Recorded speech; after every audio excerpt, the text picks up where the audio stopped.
Hello दोस्तों मेरा नाम सुरेश है और मैं पंजाब का रहने वाला हूं। आज मैं आपको मेरे दोस्त के साथ घटी सच्ची घटना के बारे में आपको बताने जा रहा हूं। मेरा दोस्त का नाम दीपक है और हम बचपन से ही बहुत अच्छे दोस्त हैं और हमारी एक दूसरे की सारी बात शेयर करते हैं। हम जब कॉलेज में आए थे तब दीपक की सगाई हुई थी। वो उसकी मंगेतर से, जिसका नाम हिना था, उससे बहुत प्यार करता था और वो दोनों रात भर मोबाइल पर बातें करते रहते थे।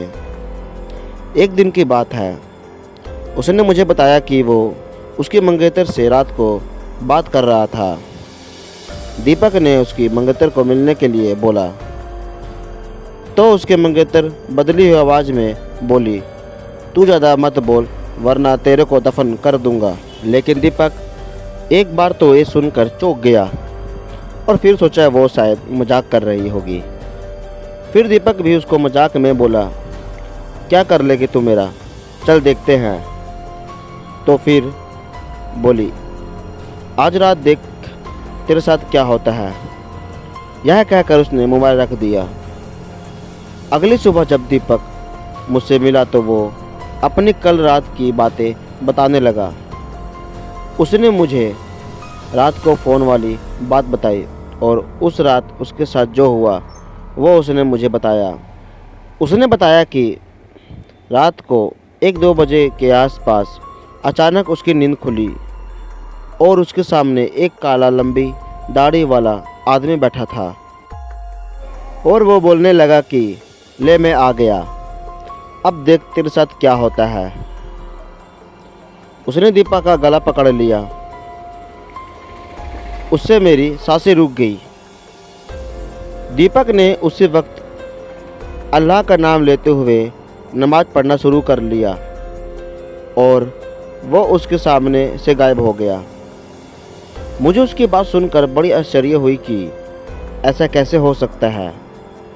उसके अगले दिन दीपक ने फिर अपनी मंगेतर से मोबाइल पर बात की और बोला, कल रात तुम मुझे क्या अनाप शनाप बोल रही थी। उसकी मंगेतर ने कहा, ऐसा कैसे हो सकता है, लेकिन कल तो मैंने फ़ोन ही नहीं किया था। ये सुनकर दीपक के रोंगटे खड़े हो गए और उसने तुरंत फ़ोन काट दिया।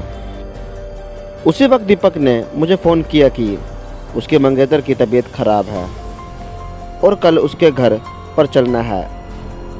अगले दिन हम दोनों तैयार होकर दीपक की मंगेतर के घर गए। वहाँ हमने दरवाज़ा खटखटाया तो उसकी मंगेतर सामने खड़ी थी और बदली हुई आदमी की आवाज़ में बोल रही थी कि तू फिर आ गया है ना, तूने अगर अंदर कदम रखा तो यहीं पर तेरी अर्थी निकाल दूंगा। दीपक बोला कि ये क्या बोल रही है हो। दीपक आगे था और जैसे ही उसने घर में कदम रखा उसकी मंगेतर ने दीवार पर टंगी तस्वीर उतारकर दीपक के सर पर दे मारी।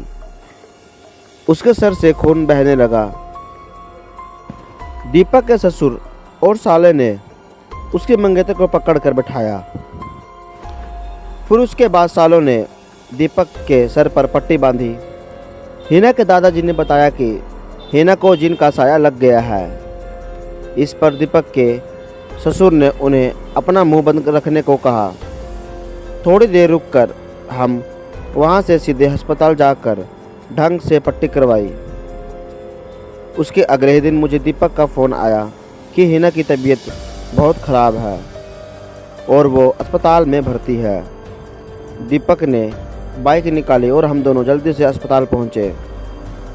वहां पर पहुंचते ही हमने डॉक्टर से हिना की हालत पूछी तो उन्होंने बताया कि उसकी हालत बहुत नाजुक है। कौन सी बीमारी है वो पता नहीं चल पा रहा है और उसके घर वालों को डॉक्टर ने दीपक को घर ले जाने को कहा।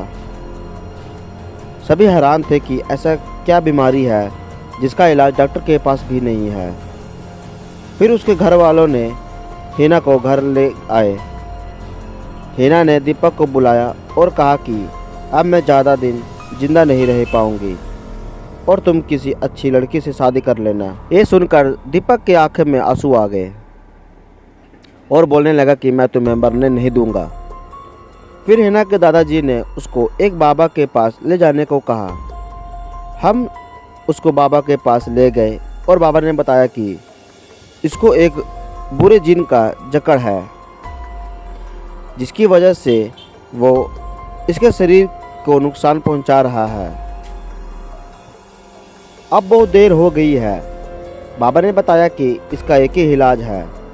यहाँ से 100 किलोमीटर दूर एक दरगाह है, वहाँ इसका इलाज हो सकता है।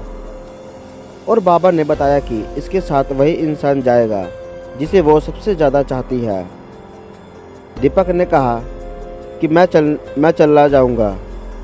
रात के 2 बजे दीपक और हिना दोनों बाइक पर निकल पड़े।